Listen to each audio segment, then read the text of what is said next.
கருணை வெள்ளமான நம்முடைய பகவானுடைய தாமரை திருவடிகளில் அவருடைய கருணையை கொண்டாடி கொண்டாடி நாமத் தாமரைகளாக சமர்ப்பித்து விட்டோம்.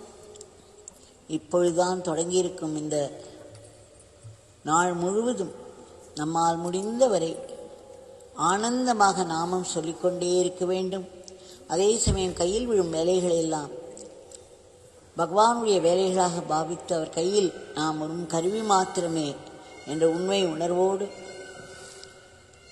செயல்களை எல்லாம் சேவா தாமரைகளாக அவருடைய திருவடி தாமரைகளில் அர்ப்பித்து கொண்டே இருக்க வேண்டும். இதுவே நம்முடைய வாழ்க்கையின் பயன்.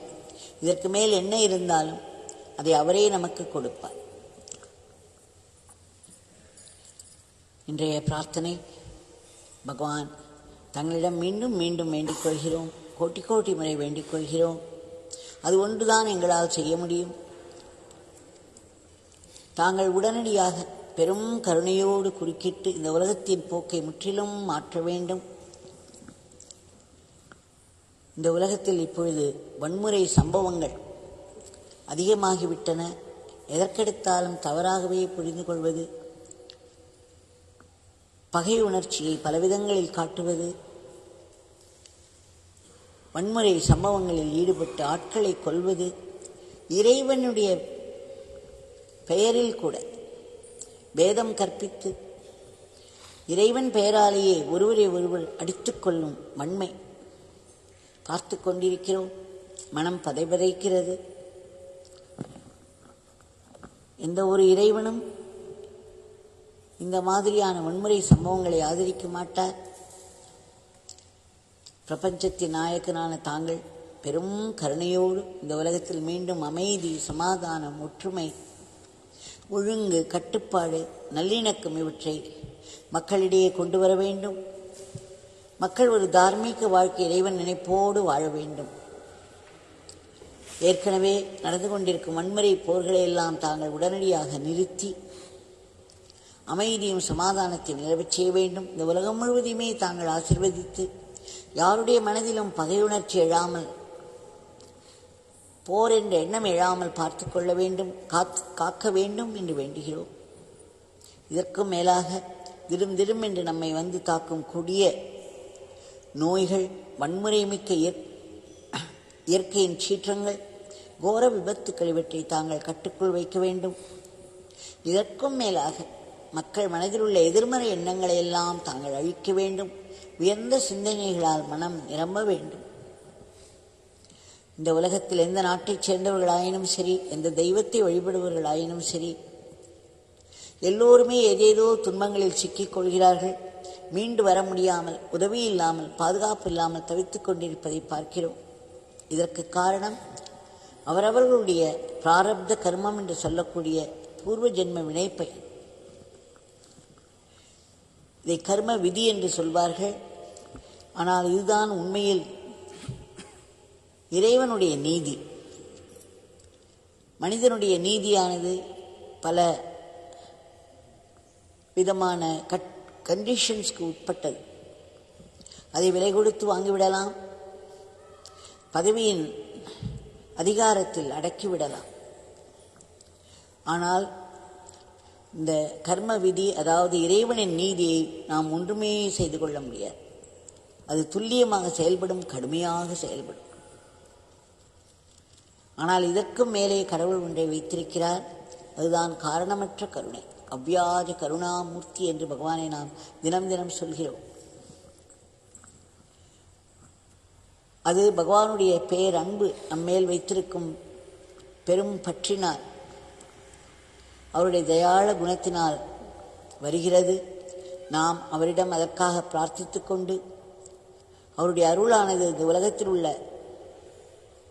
துன்பத்தில் சிக்கி மீண்டு வர முடியாமல் தவிக்கும் அத்தனை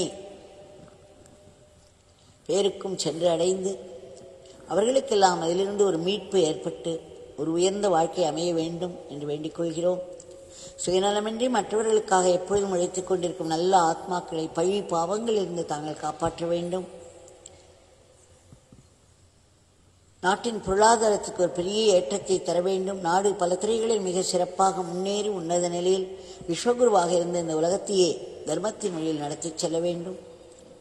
தங்களுடைய திவ்யமங்கள நாமத்தை நாங்கள் இடைவிடாது சொல்ல வேண்டும், ஆனந்தமாக சொல்ல வேண்டும்.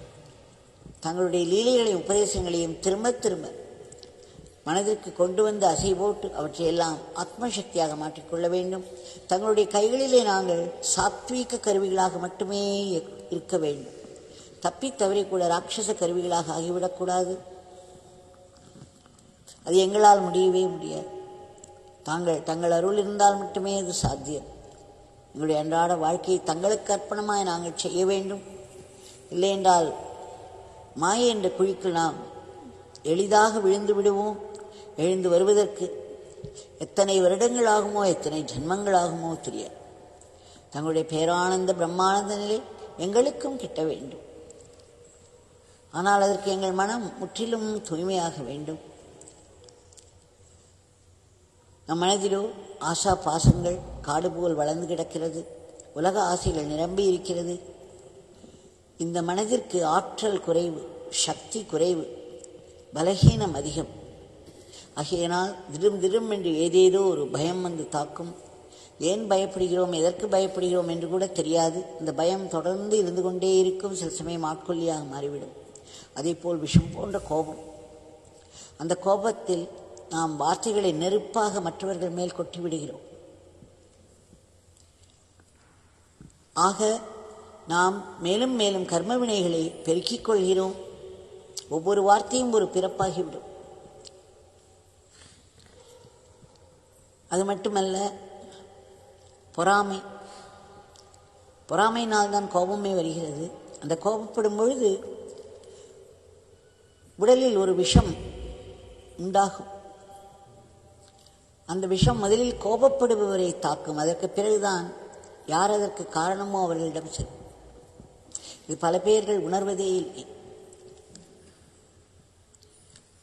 அத்துடன் பழிவாங்குதல், காமம், எல்லாவற்றுக்கும் மேல் எதற்கெடுத்தாலும் கவலைப்படுதலும் துக்கம் கொண்டாடுதலும் பலரிடையே வழக்கமாக இருந்து வருகிறது.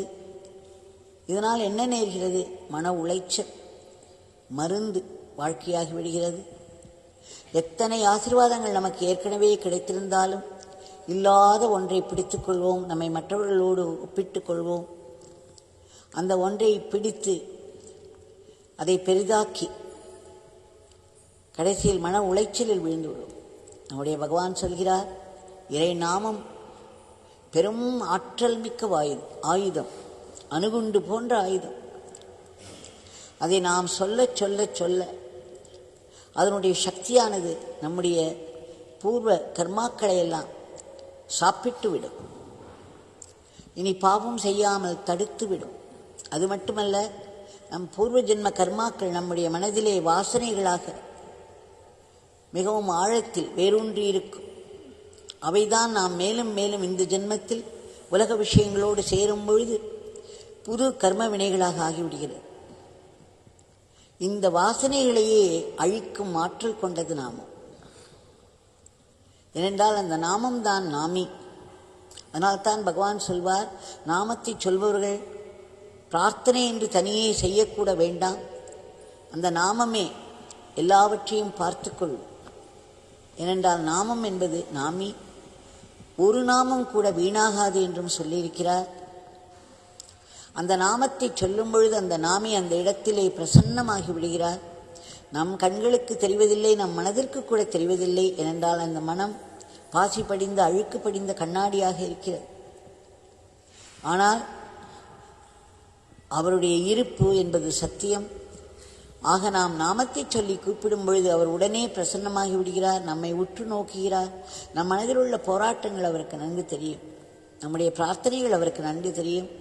ஆக நமக்கு வேண்டியதை உரிய நேரத்தில் மிகவும் சிறப்பாக நடத்தி கொடுப்பார். நாம் அவரிடம் நம்பிக்கை வைக்க வேண்டும். அது ஒன்றுதான் நாம் செய்ய வேண்டும். ஆக பகவான் தங்களுடைய திவ்யமங்கள நாமத்தில் நாங்கள் அடைக்கலம் கொள்கிறோம். விரைவிலேயே எங்கள் மனங்கள் தூய்மையாக வேண்டும் என்று வேண்டிக் கொள்கிறோம். இந்த உலகத்தில் நாங்கள் எங்கு இருந்தாலும், எந்த மூலையில் இருந்தாலும், என்ன வேலை எங்கள் கையில் கடமையாக வந்து விழுந்தாலும் அவையெல்லாம் தங்களுடைய வேலைதானே. தாங்கள் ஒருவர் தான் இருக்கிறீர்கள், வேறு எதுவும் இல்லை, எவரும் இல்லை.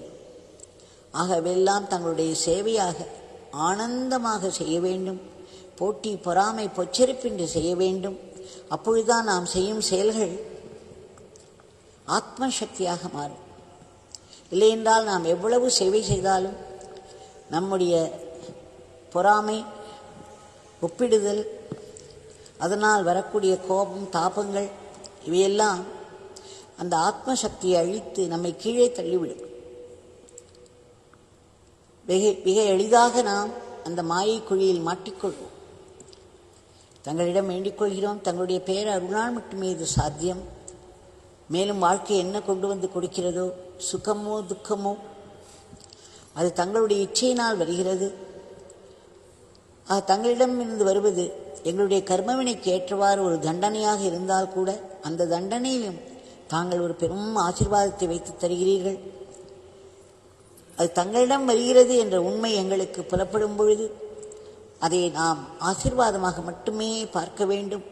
அதற்குரிய சாமர்த்தியம் எங்களிடம் கிடையாது.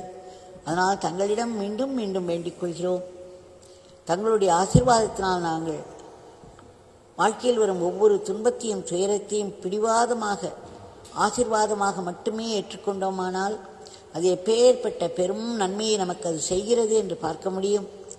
அதனால் நமக்கு ஆன்மீக முன்னேற்றம் ஏற்படும், இறைவனிடம் நெருக்கம் கூடும். ஒவ்வொரு துன்பமும் துயரமும் ஒரு உயர் ஞானத்தில், ஒரு உயர் பண்பில் கொண்டு போய் விடும். இல்லையென்றால் வாழ்க்கை படகானது கவிழும் பொழுது நிலைகுலைந்து போய்விடுவோம். இறைவனை நொந்து கொள்வோம்.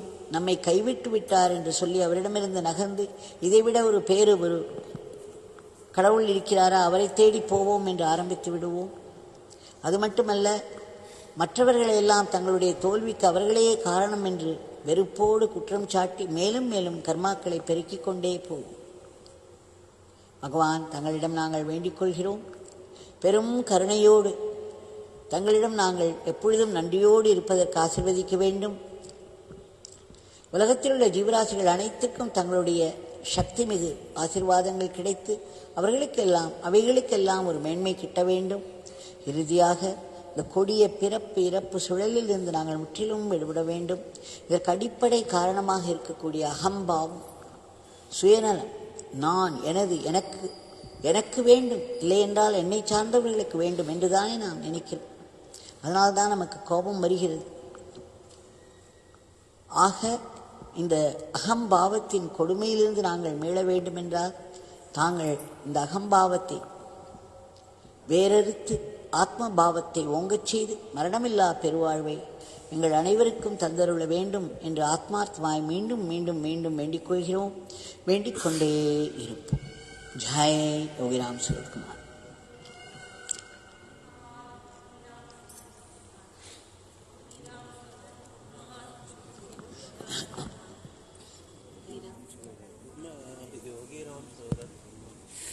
योगी राम सूरत